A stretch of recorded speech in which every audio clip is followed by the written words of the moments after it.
have fixed the issue that I had last night of the flashing light in the background. So if you could please assist me by saying whether or not you can see the presentation that I'm currently sharing, that would be much appreciated.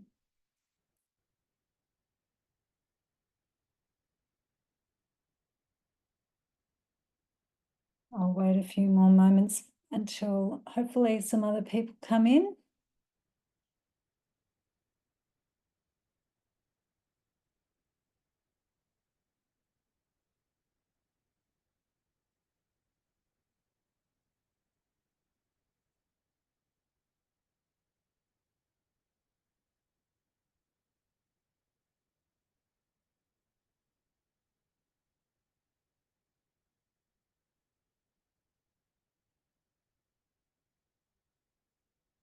Hi, Jem. Good to have you here. I'm about to get going. Are you able to see the slides?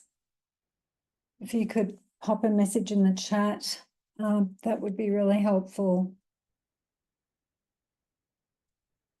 Okay, well, that's wonderful. Thank you very much. I appreciate that. So welcome, everyone. Only a few people here so far, but several people have thanks, Adriana. So I'll have to check that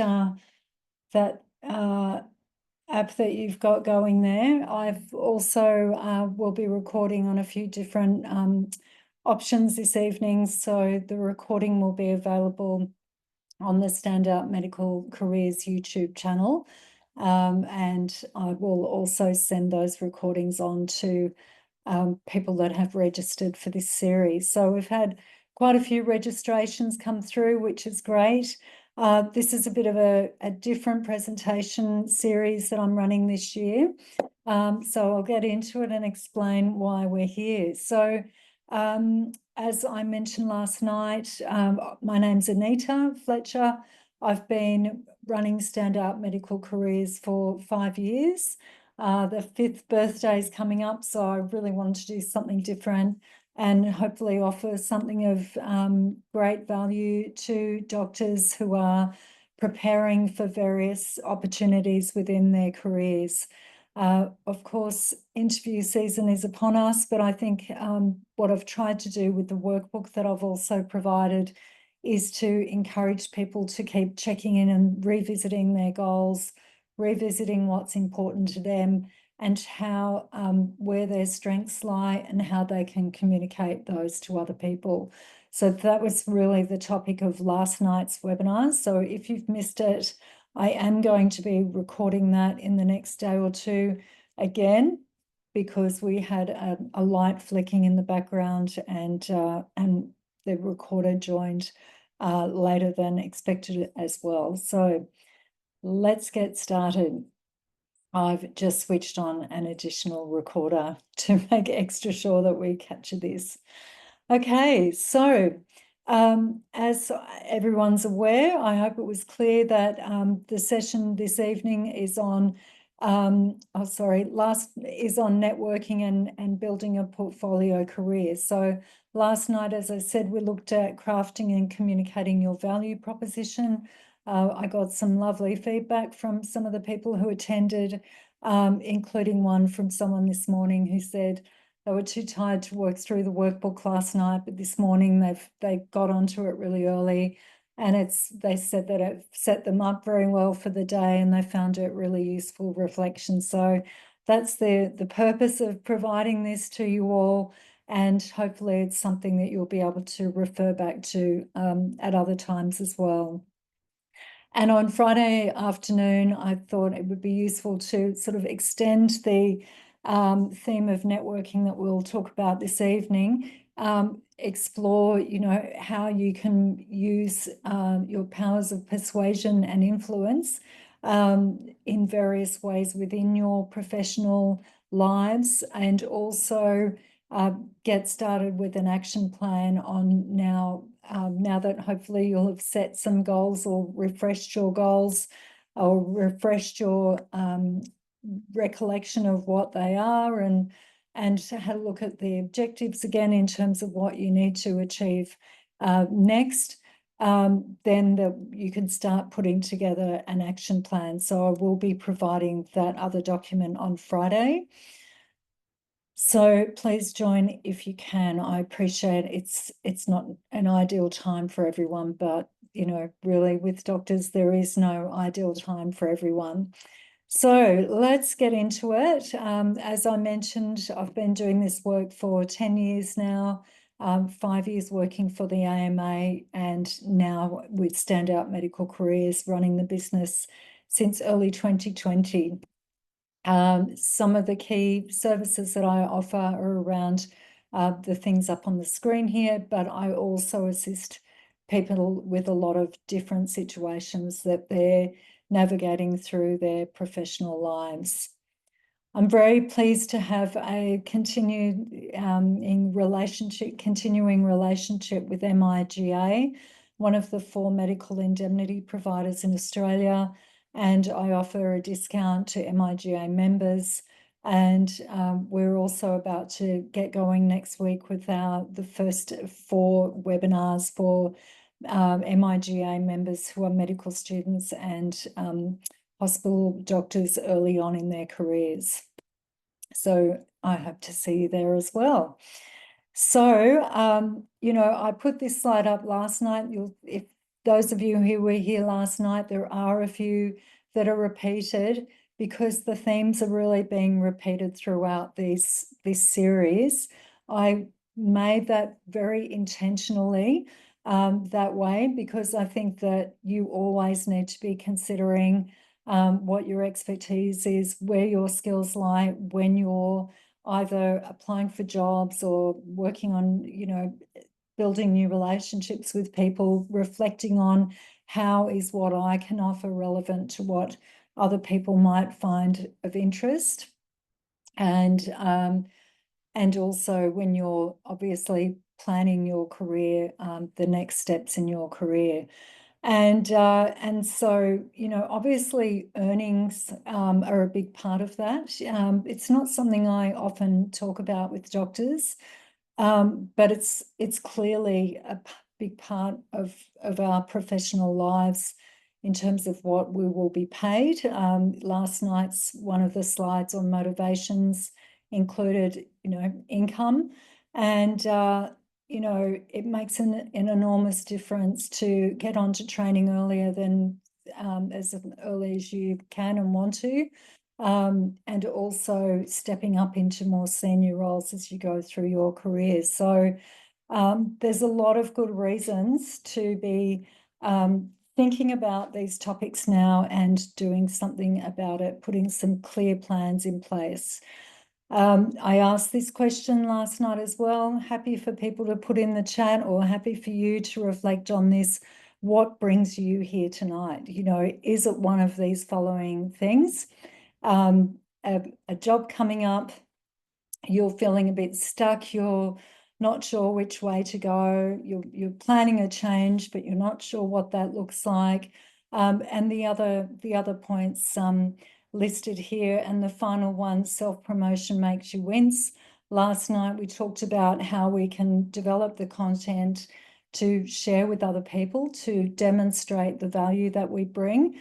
And this evening with looking at different forms of networks, so networking face-to-face with people or in groups, online, whichever way it is, at conferences or online forums such as LinkedIn. It's worth really thinking about that. How are you going to position yourself in those particular arenas? Okay, and I'm always interested to know if anyone wants to share what they would like to know more about, either in the sessions or via email. I'm continually looking to adopt what I'm offering to doctors according to what their needs are. Okay, so again, that's the summary of this week, what we've been focusing on. And last night again, I put up this slide to say, everything is interlinked. So whether you're talking about your qualifications, they're directly really tied to research, because you wouldn't have had the opportunity to do that research if you weren't training as a doctor. So all of those without going through them individually. And, you know, I just want to, on that point, talk about an experience I had today with an RMO who I've met last year and met again this year up at Port Macquarie. He was in Sydney. He came into the office that I work at in the city, and we had another look over his CV. And really quite made some pretty fundamental changes to it. And from that experience as well, I said to him, these are the things that set you apart in my mind, in my view, from other candidates of your level. And we really clearly, I helped him identify, I gave him that feedback of what it is that puts him apart from a lot of other people. He wants to go into critical care, and he wants to dual train in intensive care and emergency medicine. So one of those things were some courses that he's been doing over the last year and this year, that he said, oh, he's been in Sydney doing one of those courses now, and all the other people there were either registrars or consultants, and they commented, well, we never see someone of your level at these courses. So he's immediately sort of ahead of the game there, and he's doing it because that's what he's really interested in. But he had that material on his second or third page of his CV, and I showed him the benefit of bringing that up onto the bottom of page 1. So, you know, you've got to sort of look at, it's not enough to list in your CV or in conversations with people what these aspects of your work are. You need to, you know, present the whole, think about how they're interrelated, but then also pull out and shine the light on specific ones at various times according to what's the most important information that you need to convey. So I'm actually really happy with what we came up with, and we also updated his professional profile, which had been at the top of his CV, which had been a statement of objectives. So it was all about what he wanted to do, and I helped him change that into, here's where I'm at, what I'm good at, and where I'm planning to go with that. So objectives were still part of that, but they weren't the only piece of content in there. Anyway, I'm going off track a little bit, but as I say, it's all linked.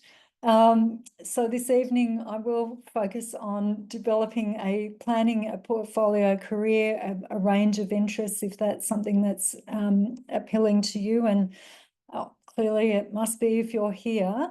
And the other things listed on the left: networking, nurturing relationships, and using LinkedIn. So I'm going to talk a little bit about LinkedIn as well, because I find it is an incredibly useful tool. And actually for him, I said to him, you've just been in Sydney, you've met all these consultants who are really impressed with what you're doing. So are you going to like look them up on LinkedIn and connect with them and form this, you know, relationship of sorts, join their professional online network? And he said, oh yeah, I haven't got a profile yet, but I will. So that's one of the reasons why I'm going to talk about this. And then I really like this diagram that I came across when I was putting this slide deck together. And to me, that really represents what I've put in that workbook. You know, the workbook's just a sample of some resources I've developed over the past 5 years. But it's really about that self-awareness, examining you and what it is that you offer, which we talked at quite length about last night, and which you will be able to catch up on the video if you weren't in attendance. Exploring what your options are, which is very much what tonight is about. and also transitioning through different stages of your career. So whether or not that's, transitioning from a clinical to a non-clinical role, which tonight includes some of that, or your transitions to different career stages. I'm currently working with a few fellows who are finishing their, well, they're all at different stages at the end of their training, some starting applying for fellowships. Another person that I've known for several years, and she's now applying for a subspecialty program. So, there's going to be all these times in your career where you're moving on to the next particular career stage. I keep seeing an emoji appearing there. Is somebody putting their hand up? And if so, perhaps you can pop a question if you've got one in the chat, please. That would be excellent, but you're welcome to unmute if you've got a question throughout this session for anybody. Okay, all right, thank you. I'll keep going, but please sing out if you have questions. That's an image of the workbook in another format. The original format, actually, I've changed things a little bit, added to that. That was handy when it was time for me to include a picture to say, please have a look at that. It might seem very kind of simple, but I think that it's really, the simplicity is its strength in ways. The sorts of questions that I ask you within that document are things that I think stand the test of time, regardless of what stage you are at in your career. So please have a look at that, and I'd be, again, really interested in any feedback that people have. I'm always happy to turn up at a hospital and see someone carrying the book from last time I was there, and that has happened to me. I've had people come to, subsequent sessions because they've found that helpful. And like I said at the start, that's what this is all about for me. So let's move on to the topic of portfolio careers. So I think it's really important to think about what the options are. A lot of doctors say to me, oh, I couldn't do anything else. I don't know what else I could do outside of medicine. So whether within or, if you keep doing your clinical work and are looking for other aspects, areas to work in adjacent to that, that's one option. But there are a lot of doctors who are looking for an alternative to clinical work.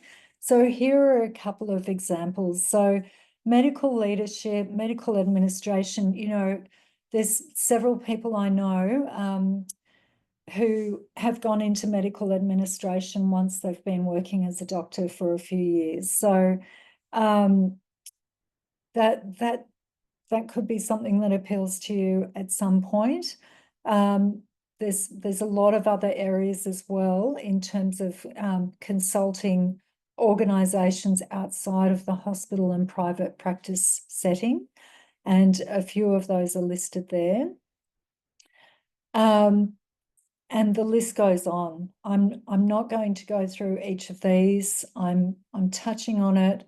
And if you're interested, take screenshots. This is set out in I think there's a list in that workbook that I sent through as well.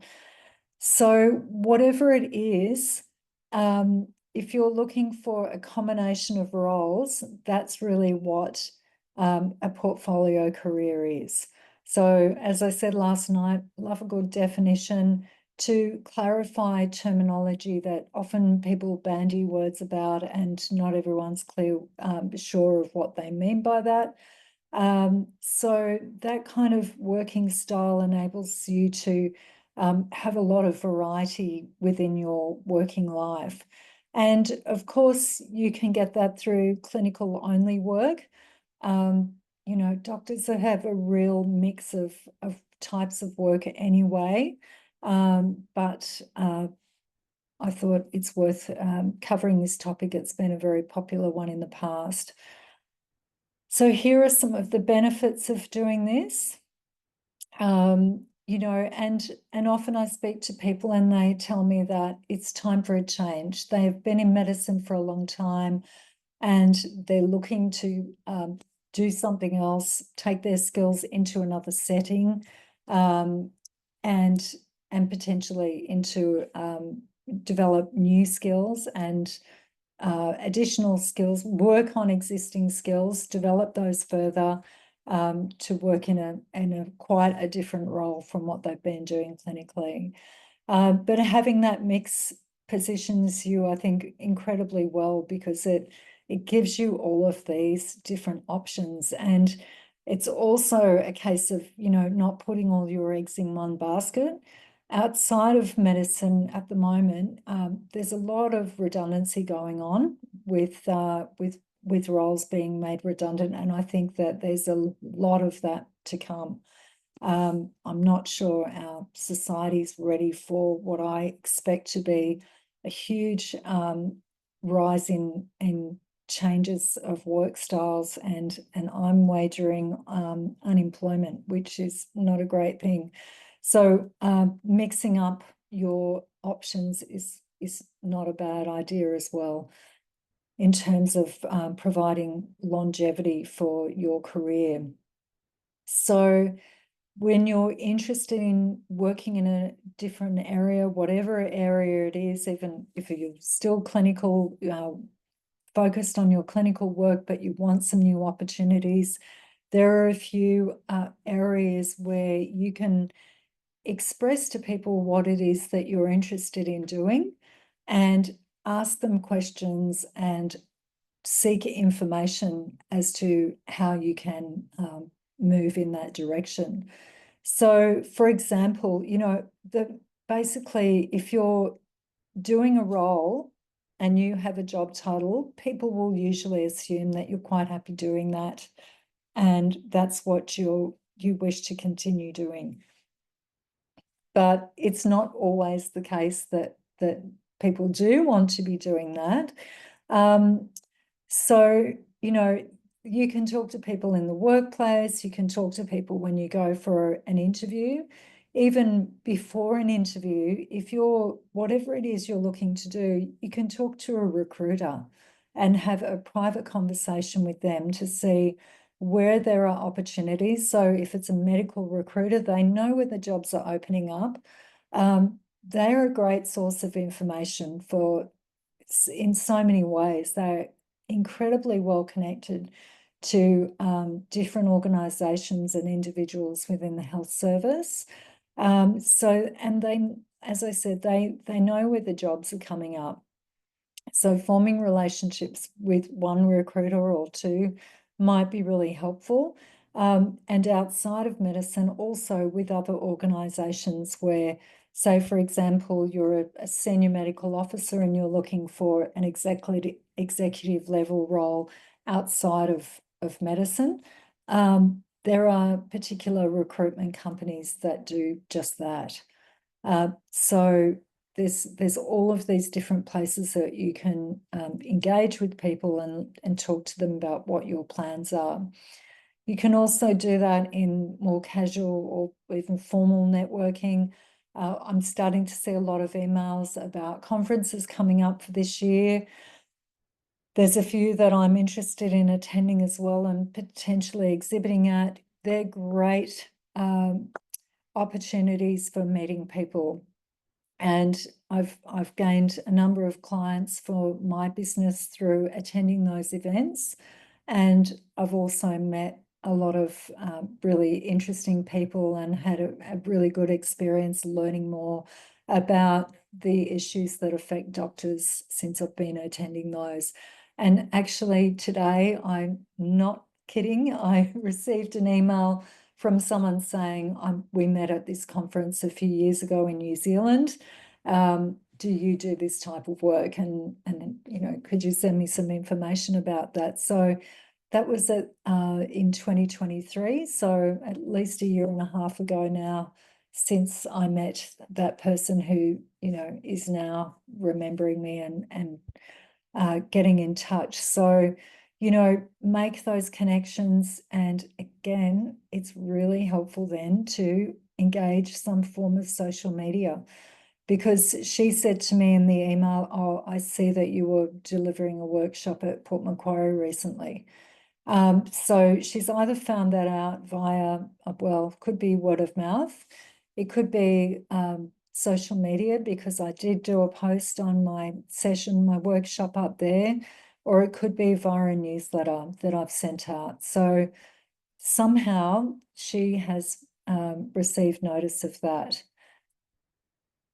So, keep people informed of what you're doing, share ideas. I'll talk more about social media when we get to the LinkedIn section of tonight's session. Within teaching, there's a lot of opportunities for both developing your skills, non-clinical skills, communication skills, developing relationships, getting to know people in a different area.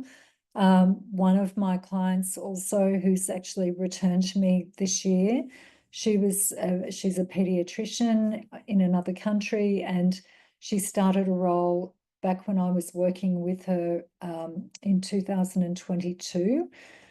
And now, a few years later, that role has really grown. We're working together again to sort of navigate some of the things that are happening there.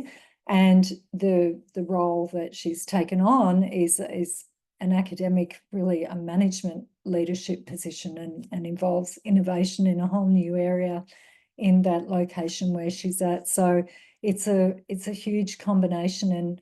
And she sort of says to me when we meet up, I never thought when I was studying to be a pediatrician that I would be doing the things that I'm doing now as part of this role. So, and she's got that portfolio going on. She's still working 2 days a week as a pediatrician, and she's still working in this other role as well. So there's so much variety that lies before you with the amazing education and training and hard work that you've put into it. So make sure that you're aware of where the opportunities lie. Special projects is a great one as well. Is there something in particular that comes up for a short period of time that really catches your attention? And if you're seeking those sorts of things too, ask around. So it's this two-way situation going on, as all communication should be.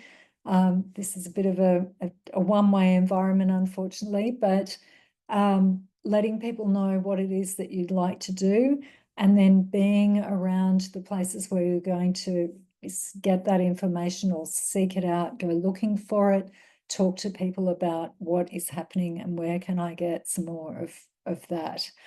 And people will help you once they know what it is that you're looking for.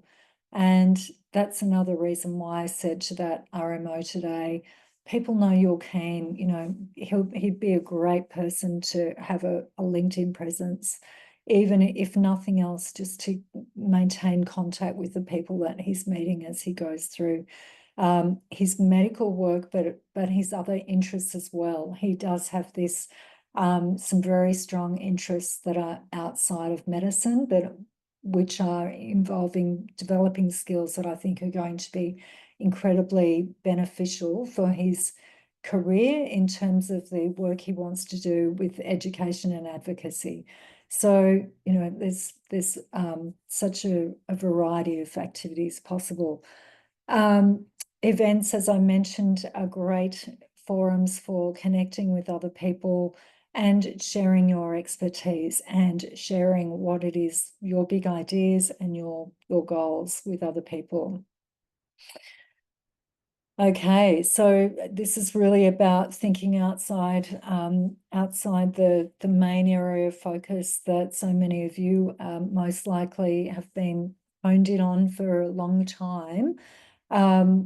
So first of all, as we covered last night, that understanding your value and keep working on that with the workbook and other methods that you can use to reflect on and communicate, come up with those messages for people in terms of what it is that you offer and what you're looking for.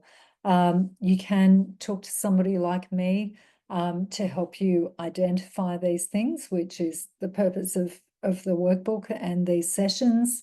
Really research roles in areas of interest.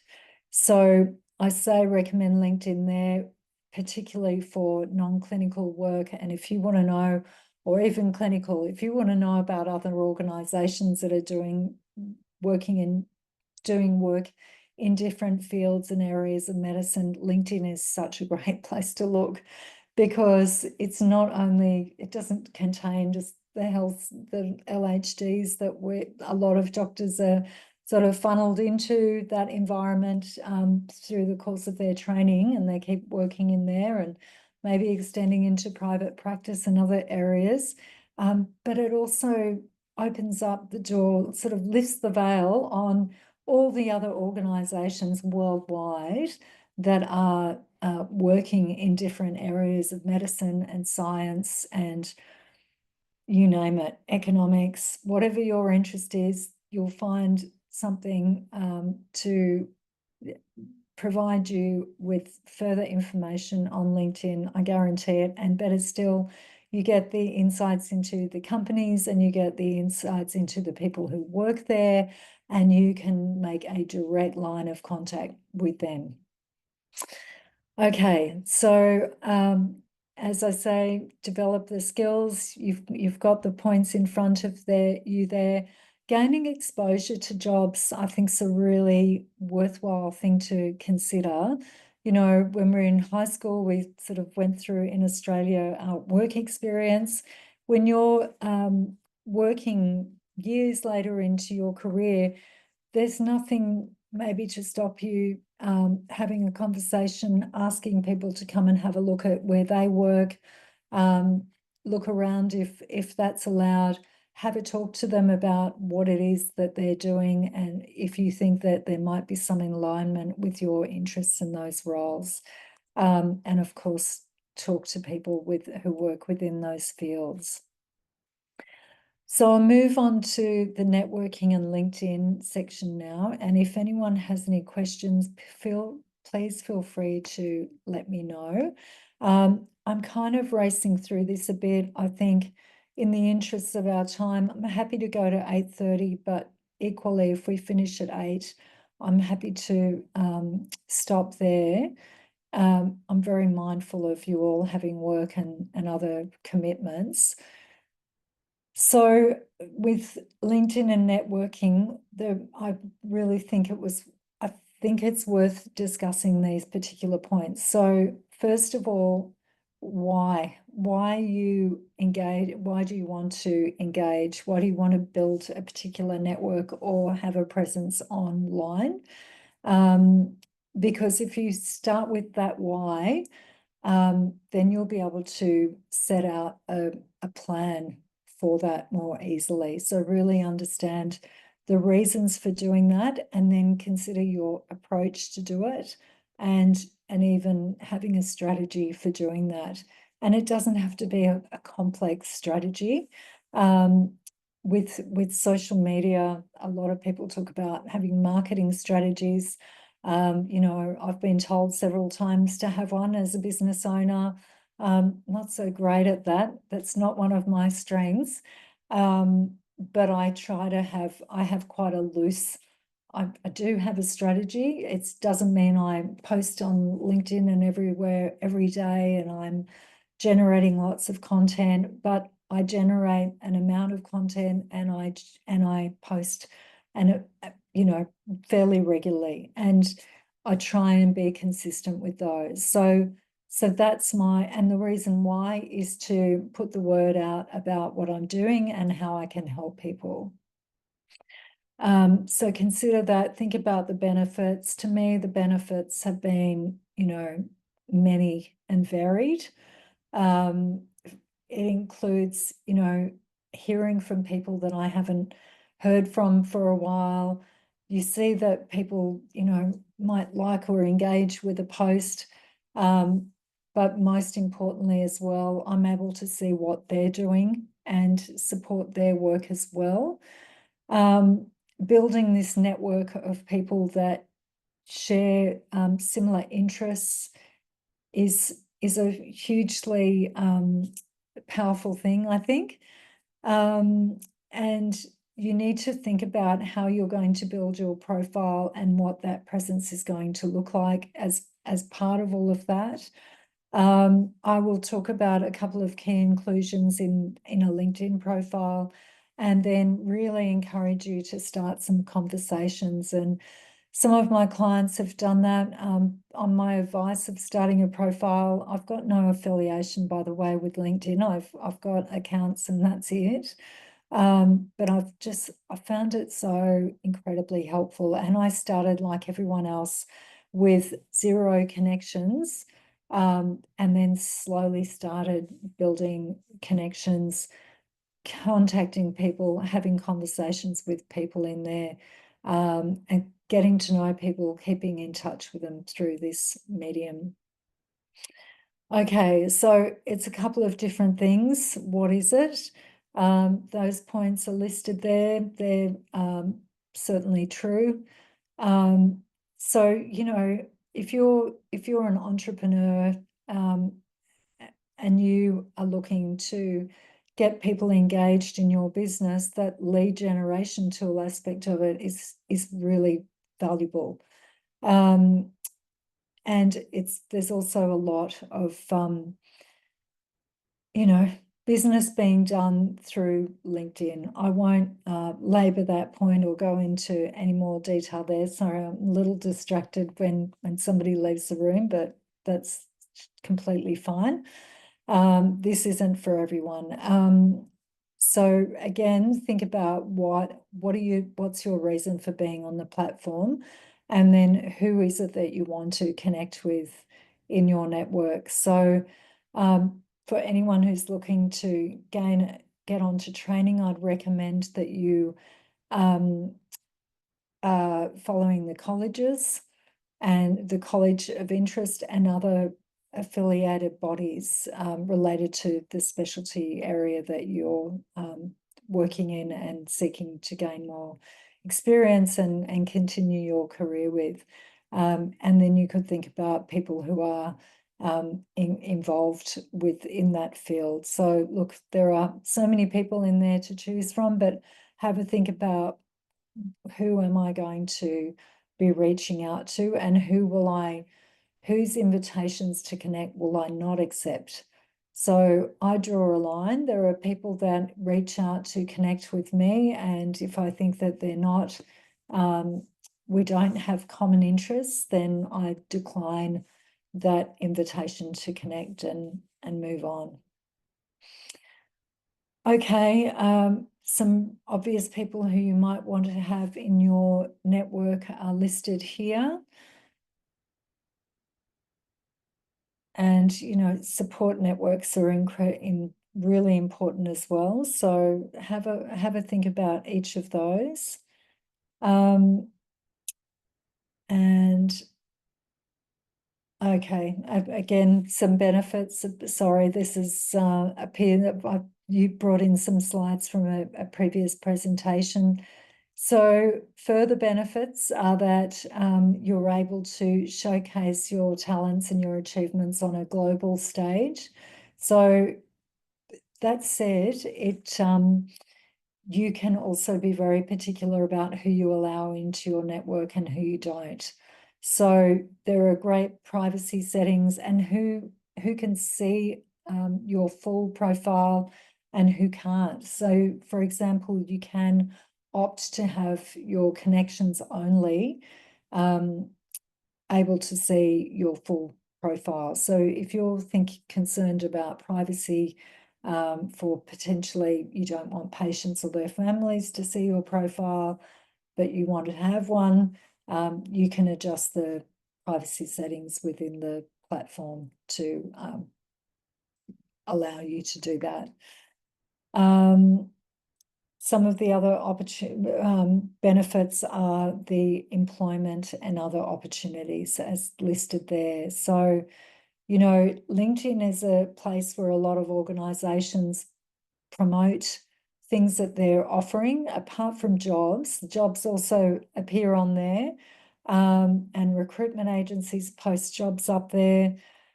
MIGA posts very regularly. I really like the content that they put out to support people, doctors within their careers in a whole range of ways that are related to medical careers.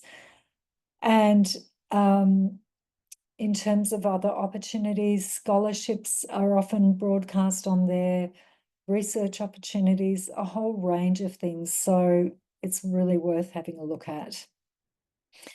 So essentially, when you want to approach someone, I think you probably realize what you need to do, but I'll go through.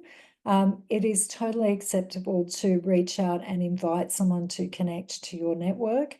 You can send them a brief and polite message asking if they'd like to do that, and see what happens. You can then message with them. If you have a question for them or you just want to share some ideas, whatever it is, find out about that connection. You can invite them to speak with you sometime. You've opened this, the way forward for a conversation to begin with this other person whose career and you're interested in, who's may share common interests. So building your profile and your online presence, I'd suggest these sort of key steps. So having a look at the public profile settings, as I said, having a really good current headshot. Don't have one that you had taken by a friend when you were in medical school if you're now a consultant. It's just too old. You need to update that and make sure that the photo reflects roughly how you look now. I always get a new one headshot done every 2 years.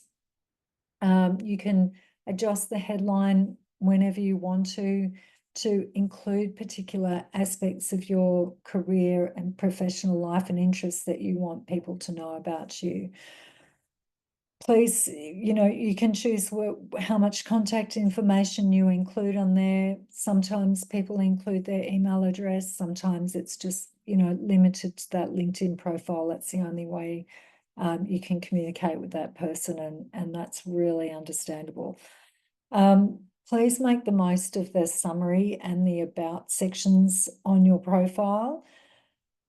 A lot of people do list their employment and their education, and that's all. But if you want to get more out of it and share more information about you, there's certainly scope to do that within that particular setup. So think about building your connections, growing this particular network. Use the search function that's in the top left-hand corner of your profile when you open it up. You can search and find all the say pediatricians in Australia who are on LinkedIn, if that's something that you want to do, and see who's there, see who they are, see what they're doing, see what their career path has been. That's a pretty rich well of information that you have easy access to. I recommend that people set up a custom URL so you can edit your URL within your profile. And I also have recommended to people more than once to include that on their CV so that anybody looking at their CV can then go further and potentially find different information about that person on their LinkedIn profile. I think that's quite useful. It helps them to see what sorts of things are of interest to you. Using a background photo behind the profile shot, I recommend using that space well, not leaving it blank. You can include skills and endorsements, but if you're going to do that, I'd say keep it to a few and keep it to really the few that you want people to acknowledge the most, rather than having sort of everything you've done and having 1 or 2 or 0 endorsements on there. It looks a bit underdone, and it's better not to have any, I think, than to have a sort of slim pickings and a section that really doesn't lend a lot of weight or value to your profile. I think recommendations are great, but you need to have a look at that as doctors in terms of what you're allowed to have. Of course, you can't have patient testimonials. So have a look at the social media guidelines that the AMA provides for some guidance there. A lot of doctors are posting what they're doing. They're writing articles, and they're also featuring particular parts of their work and activities. So have a look around, play around with it. And then there is a dashboard as well to tell you sort of how strong your profile is, but that may not be of interest immediately. That's a screenshot, actually, a bit of an old one. I'm not supposed to have that particular logo up. Apologies. I've still got the accreditation, but the logo has changed. So that's what I had in place last year. See how I've got, I'm using that background behind my photo to show more information rather than that, leaving that blank. My company's name, my business's name, and some other affiliated organisations through some of the accredited programs that I have. And then in this headline section, it doesn't just say medical career coach. When I started the business, it did, but then I looked at building that out to include more information. So people have this very quick snapshot, a more comprehensive picture of what I'm doing without having to go into the profile. That's the URL that I was talking about. So you can go into that and edit it and put your name in there. The one that is generated by LinkedIn is a number, and the name is easy to do, and I just think it looks better personally. Okay, I'll keep going. I mentioned this resource that the AMA did put out a few years ago. I think that last time I checked that was still available. So that's a really useful resource to have a look at what you can and can't do on social media as a doctor. So just tread carefully there. AHPRA also has guidelines. So especially if you're running a private practice, make sure that you're adhering and you're using social media for promotion of your practice. You really need to have a look at what the AHPRA guidelines are.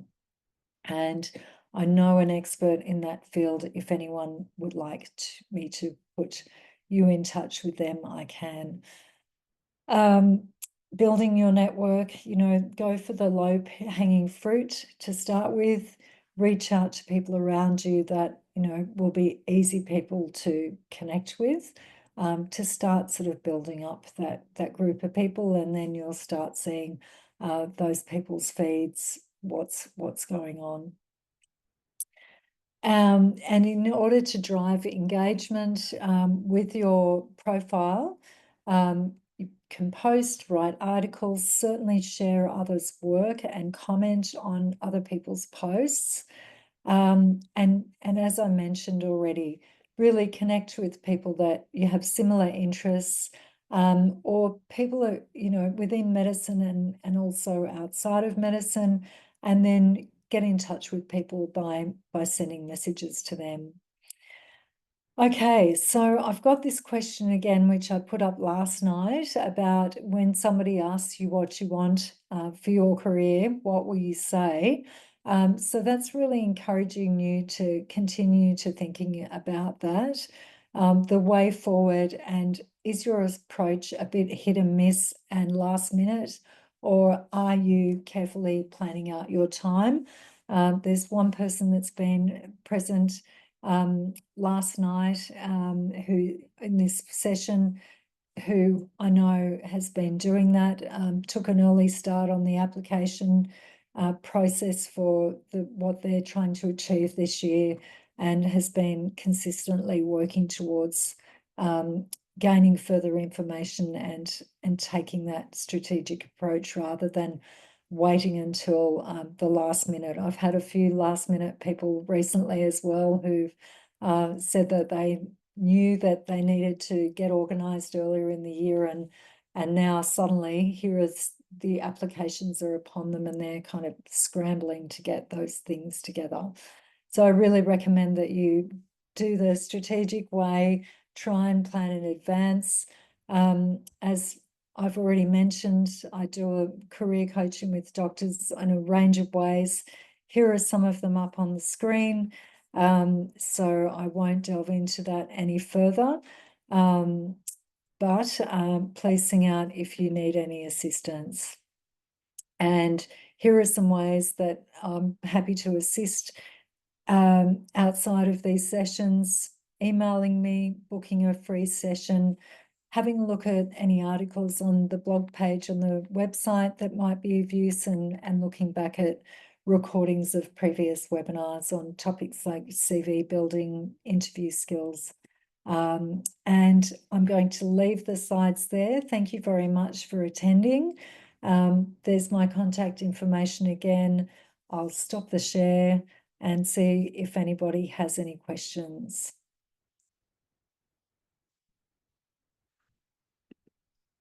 And if not, as I said, you're very welcome to send them to me via email. And otherwise, I hope to see you on Friday afternoon. Okay, bye for now.